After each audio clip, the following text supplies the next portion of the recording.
Thank you for joining. So this is Thailand. I'm Valerie McKenzie. Sawadee ka. I'm Johan Wimonchalau. Swadee krap. And I'm Tapani Manawet. Sawadee ka. I guess that we all think that the consumers aren't spending as much, but in actual fact, recently through the travel show at the Queen Sirikit Centre, lots of Thais, lots of foreigners have been buying packages both within Thailand and overseas. And the prices are really, really competitive. Of course, you've got to add all the taxes on, but where do you think has been the most popular destination for the expats? Where do they want to go in Thailand? I would probably guess Phuket or something like that. Your Well, they face say tells there's me too I'm much wrong. rain at the moment, so they'd like to go to Oh. Chiang Mai. Oh, great. Well, that makes sense this time of year. You've kind of avoided the really hot, sweltering weather out there. The north is such a nice time at this year. You've got all the foliage, the flowers in bloom, lots of places to visit up there. So, yeah, why not Chiang Mai? And they're very keen, and I haven't seen a lot of promotion on it, I must say, to go and see Royal Flora at Ratchapruk, because it was open some years ago. It's now been redeveloped, and they've done a great job. So if you're up in Chiang Mai, welcome us when we come up to the Royal Flora at Ratchapruk, because there's a lot to do. And the flowers are just beautiful. Now, talking about flowers, if you go out to Bang Yai, it used to be Chatuchak where you buy the flowers and the shrubs for your homes. Now it's at a place on the way to Bang Yai. And what's happening is that area is going to be becoming more and more popular with the Purple Line. That is the SkyTrain. So much so that real estate has gone crazy in that area, and the traffic is even worse than what it was before. Well, I can attest to the traffic out there because my commute coming into the work, going back home at the end of the day, absolutely horrendous because they have to block off at least 2 or 3 lanes of the road there because they're digging the foundation. They're looking for the access points for the line there. I hope it finishes very soon. Let's just say that. Yeah, exactly. And the reality is that it's going to happen not only for the Purple Line, which is already happening now, but it's also going to be when the Pink Line comes on, the Green Line, Red Line. Obviously, people are going to move closer to that area to take advantage of public transport. But in the meantime, those of us that live in the area, it's going to make it even more difficult before we get to Bangkok. But it's good to see also that the real estate market, despite a downturn in the first and second quarter, is actually lifting a little bit now. People are becoming more confident. And I just wonder how many people are really buying condos over houses, given the fact of potential flooding or not. It's a story we're going to cover for you next week. What's about the talk of the town? What stories have we got on this week? Well, as of always, every day we have lots of stuff to talk about. And for myself, starting off, I'm talking about checkpoints. Those devious little places along the highway that just jam everyone up while the police check for people. The men in brown, Bangkok's traffic police, have listened to the many complaints made by, all the commuters concerning the heavy congestion and delays caused by these daytime checkpoints. They're closing lanes to funnel and screen motor vehicles should now only happen at 9 p.m. That would be great. It would If it happens, that would be great. Isn't that such a strange law, I find? So if you're driving without a license, driving drunk, the best time to do it would be before 9 p.m.? Well, Exactly, because we That's all know now ridiculous. that at 9 o'clock at night is when you shouldn't be on the road. yeah, it's true, but I mean, police will be checking for drunk drivers, overloaded trucks, street racing on the public roads, speeding, reckless driving, wrong lane sidewalks, or cars parking illegally. Now, as you know, the emergency or breakdown lanes often become motor paths here in Bangkok, as impatient drivers just can't resist the sight of an unobstructed asphalt. So they say, oh, look, it's open, I might as well go. So these 3-lane highways actually turn into 5 and invariably turn into a parking lot. Well, as Tara said, it's quite unusual, really, isn't it? What can we say other than just make sure that you are off the road if you've got any problems in terms of inebriation, of not having a license or whatever. Don't go out after 8:30, 8:45 at night. One last little point of humor is the Metropolitan Police Deputy Chief, Police Major Warasak, said that most important is the police are prohibited from taking bribes, and there must be no surprise fines. So it's going to be quite a surprise or quite a challenge to see how you can change people's behavior out there to stop the "can I not have a ticket" fund. Let's see what happens. We're very open-minded here.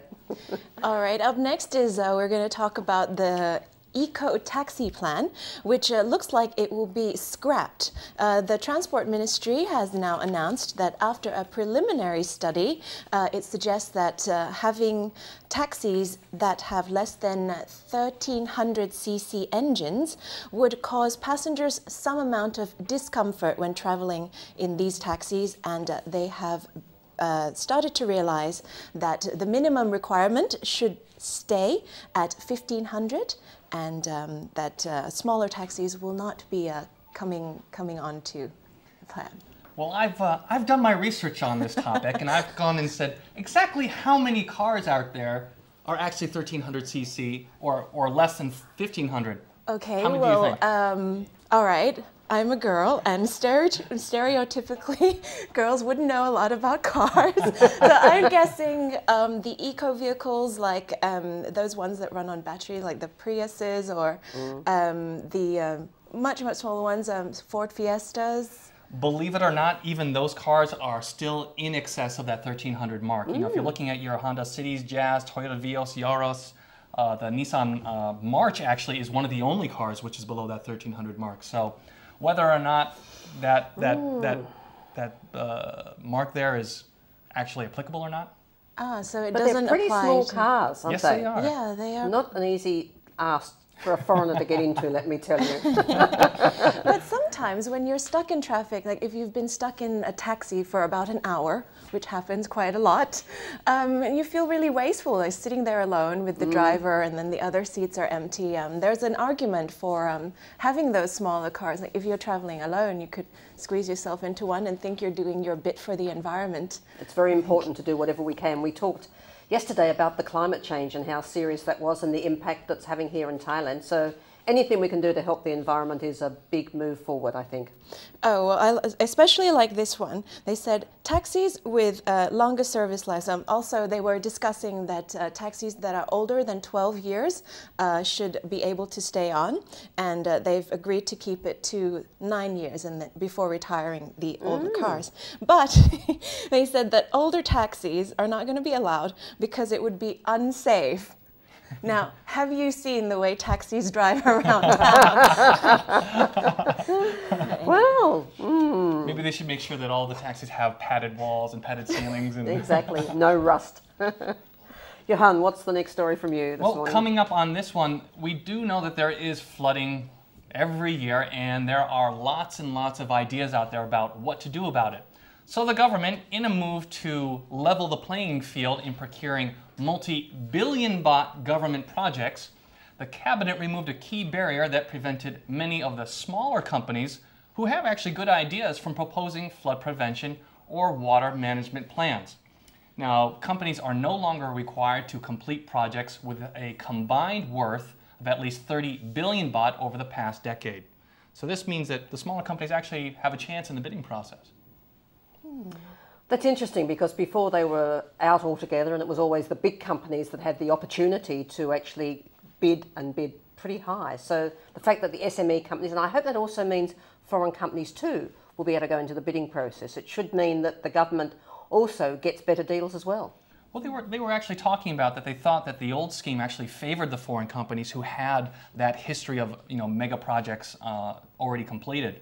And actually, there's actually several 100 billion baht has been allocated this year for carrying out worthy proposals aimed at trying to prevent a repeat of last year's huge flood that devastated Bangkok and much of the central region. So the new qualifications state that companies need to have managed projects worth at least 10% of the value of the new proposal. So to try to clarify what I just said, if your company completed, let's say, 100 million baht in the last 10 years, that means you are qualified to submit a proposal for a 1 billion baht project. Wow, that actually opens up a lot of possibilities for smaller companies. Well, it looks as though it's becoming fairer all round, so let's hope that's the case. All right. Rounding off the last of the talk of the town. Fun news, a little bit of good news for Thai Airways International as they welcome another baby.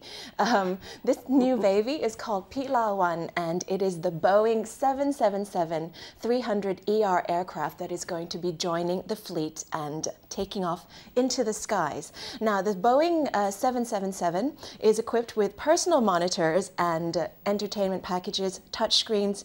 If you've ever flown long haul in one of the Thai Airways international crafts, you would know that they have the overhead monitors that is shared by 200 passengers. And if you have a tall person sitting in front of you, you haven't got a chance of seeing anything. And if you fall asleep, you can't catch up on the movie that you fell asleep in the middle of. So this is going to be great news for people who are traveling with Thai Airways. The first aircraft has now joined us, and it's the first of 8 that is going to be gradually introduced between this year and 2013. So what you've got to do actually is ask Thai Airways, am I getting the new aircraft or am I not? Because you might still get on the plane, particularly for the shorter haul of the longer haul. Right. You might still get that. Yes.